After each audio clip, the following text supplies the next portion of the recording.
Welcome to Wraith Frequency, where every whisper carries a shadow. Tonight, we tune in to another tale, never meant to be heard, so sit back, turn down the lights, and listen closely, because once the signal starts, you won't be alone anymore.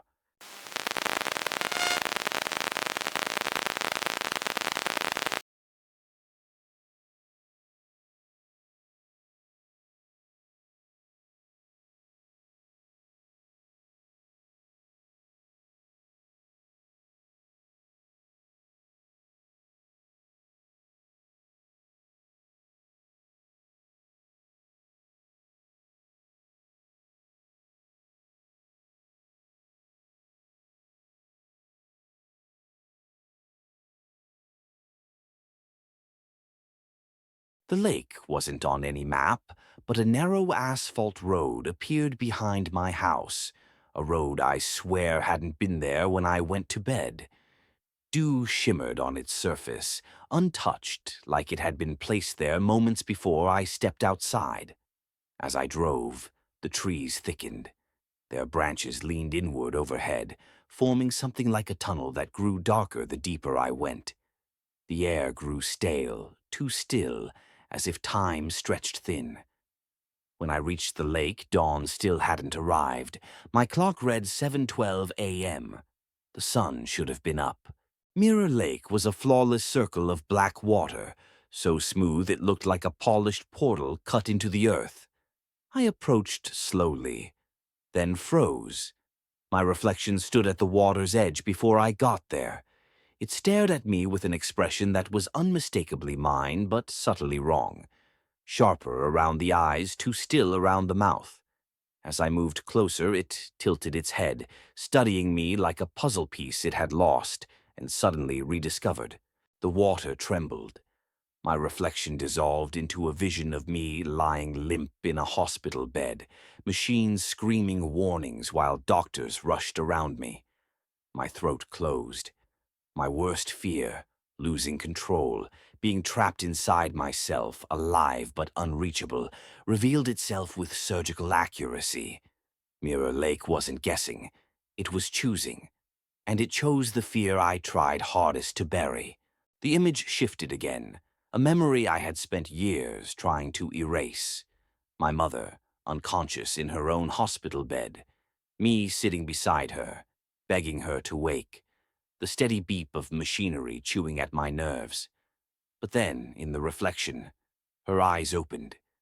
Except they weren't her eyes. They were mine, looking at me with a sadness so deep it felt bottomless. The lake wasn't just showing memories. It was reconstructing them, altering them to get a reaction. Behind me, the forest remained silent, but from the lake's surface came soft, rhythmic footsteps, indentations forming as if someone invisible walked toward the shore. My reflection stepped aside politely. A breath brushed my ear, cold as winter water. The lake wanted me to know it wasn't just a reflection. It was an observer. I turned. Nothing. Then a hand gripped my shoulder. My hand. I spun again and saw something emerging from the lake. A second me, dripping, vacant-eyed, skin reflecting moonlight like polished bone. "You came back," it whispered, "just like last time." A migraine of fragmented images flashed through my mind. Screams swallowed by water, hands reaching up from below, a deal made in panic. Had I begged the lake to forget something horrifying? Had it granted that wish? The lake gurgled, shaping words out of bubbles. A fear shared is a life spared. My double climbed fully onto land, body stiff, learning my balance, testing my breathing. Its eyes shone with artificial warmth, like a mask aligning itself with a face it meant to replace. "You left a piece of yourself here," it said, "and I've kept it safe." Behind it, other silhouettes began rising in the water. All of them. Me. The first double smiled. "You gave me your fear. Now I'll give you your place." Its features softened, becoming indistinguishable from mine. Every nervous twitch, every micro-expression I wasn't conscious of, it replicated perfectly. Then another double rose. And another. The lake wasn't merely copying me, it was producing replacements, testing versions of me like prototypes. I backed away as they crawled toward the shore. I ran until my lungs screamed. The forest blurred, branches slashing my arms as the sky brightened like nothing unnatural had occurred. By the time I reached home, someone stood at my front door. Someone wearing my clothes, someone moving with my posture, someone holding my keys. It unlocked the door and stepped into my life, quietly, confidently, and it didn't look back. Now, every night, I hear footsteps in my hallway, slightly out of sync with mine. Sometimes, when I pass a window, my reflection walks away before I do. I went to Mirror Lake because my friends wouldn't shut up about it. "Take a selfie at the water," they laughed. "Show us the reflection myth is bogus."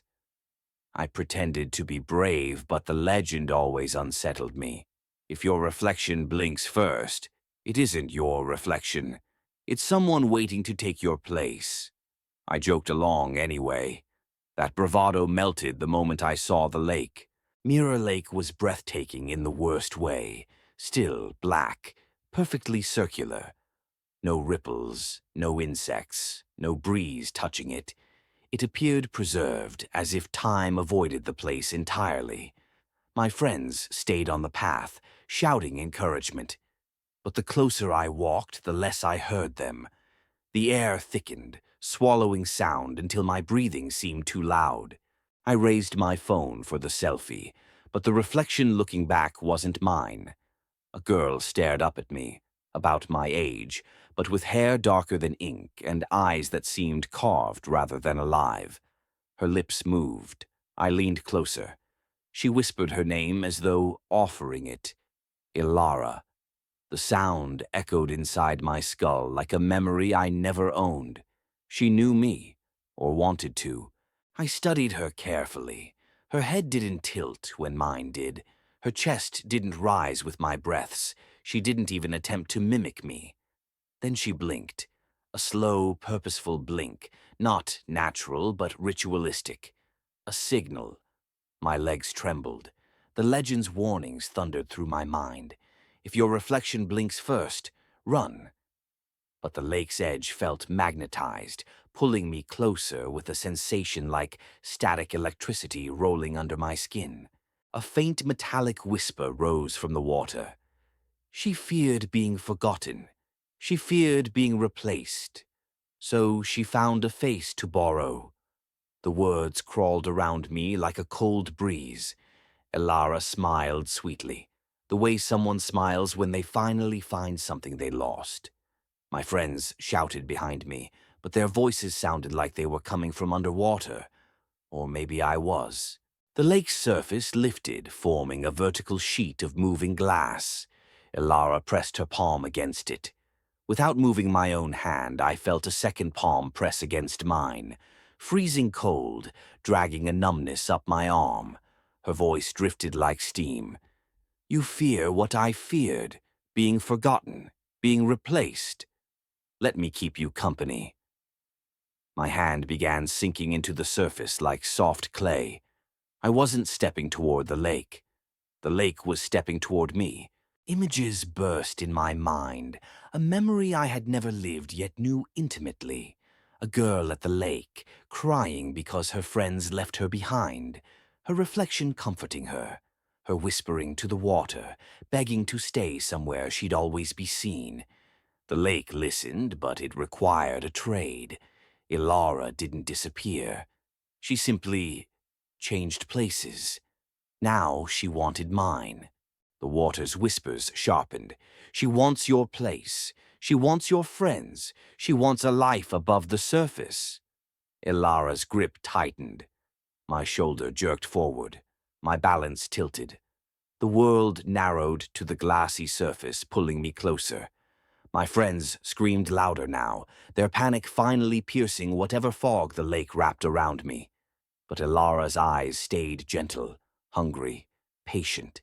A surge of desperate energy tore through me. I stumbled backward, ripping my hand free from hers. Water snapped back into place. Ilara stood on the lake's surface, glaring with disappointed affection, like a parent watching a toddler refuse medicine. "You'll come back," she said, using my voice. "Everyone who fears being forgotten does." She sank slowly into the depths, her smile the last thing to disappear. My friends pulled me away, terrified. I didn't speak the entire drive home. Later, in my bathroom, I wiped condensation from the mirror. Ilara's face stared back, not mimicking me, not waiting for me, smiling. She blinked first again, slow and confident. "Borrowing your life," she whispered, "just for a little while." Then the reflection behind me turned its head. I didn't. "You've been listening to Wraith frequency. If this tale kept your pulse a little too high, remember to like, share, and subscribe. Your support helps the signal travel deeper into the dark. Got a story of your own?